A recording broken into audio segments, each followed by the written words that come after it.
Hi boss, ಏನೋ ತಿಂತ ಇದೆಯಾ? ಹಾಂ, ವೆರಿ ನೈಸ್. ನಾ ಇಲ್ಲಿ ನಿಲ್ಸಿದ್ದೀನಿ ಕಾರು. ಆರಾಮಾಗಿ ಬಾ, ನೋ ಪ್ರಾಬ್ಲಮ್. ಆಡೋದಿದ್ರೆ ಇನ್ನೂ ಆಡು, ನಾನು ವೆಯ್ಟ್ ಮಾಡ್ತೀನಿ. ಏನು ಮೂಗೇನಾಗಿದೆ ಇಲ್ಲಿ? ಯಾವಾಗ?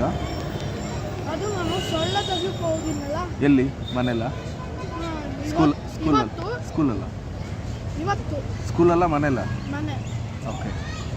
ಜಗಳ ಮಾಡಿಲ್ಲ ತಾನೆ ಸ್ಕೂಲಲ್ಲಿ? ಏನು ತಿಂದು ಬಂದೆ ಬೆಳಗ್ಗೆ? ಓ ಗುಡ್. ಹೋಗ ನಮ್ಮ ಫ್ರೆಂಡ್ಸ್ ಜೊತೆ ಆಡು, ನಾನು ಇಲ್ಲಿ ವೆಯ್ಟ್ ಮಾಡ್ತಾ ಇರ್ತೀನಿ. ನೋಡು, ಕಾರಲ್ಲಿ ನಿಲ್ಸಿದ್ದೀನಿ, ನೋಡ್ದಾ? ಹಾಂ, ನಾನು ಓದ್ತಾ ಇರ್ತೀನಿ. ಹಾಂ, ನಿನ್ನೆ ರಾತ್ರಿ ನಾನು ಹಠ ಮಾಡೋ ಥರ ಆ್ಯಕ್ಟಿಂಗ್ ಮಾಡಿದೆ. ಏನಂತ? ಯಾವ ಥರ? ನಾಳೆ ನಾನು ಹೋಗಲ್ಲ ಸುಮ್ಮನೆ. ಓ, ಹೀಗೆಲ್ಲ ಮಾಡ್ತೀಯಾ? ಅಲ್ಲೇ ಎಲ್ಲ ವ್ಯಾನ್ ಇದೆಯಾ? ಫೋನ್ ಮಾಡಿದ್ರು ಬೆಳಗ್ಗೆ. ಓಕೆಪ್ಪ, ಆಟ ಆಡ್ಕೊಂಬ. ನಾನು ಓದ್ತಾ ಬಂದಿತ್ತು ತಾನೆ 7:30 ಬಂದಿತ್ತು. ಫೋನ್ ಮಾಡಿದ್ರು, ನಾನು ಇಲ್ಲ ಇವತ್ತು ನಾನೇ ಹೋಗ್ತಾ ಇದ್ದೀನಿ ಪಿಕಪ್ ಡ್ರಾಪ್ ಅಂತ. ಅಜ್ಜಿ ಮನೆ ಇದ್ದೀನಿ ಅಂತ. ಹಾಂ, ಅದು ಹೇಳಿಲ್ಲ. ಈಗ ನೀನು ಆರಾಮಾಗಿ ಆಟ ಆಡ್ಕೊಂಡು ಬಾ, ನಾನು ಓದ್ತಾ ಇರ್ತೀನಿ. ಓಕೆನಾ?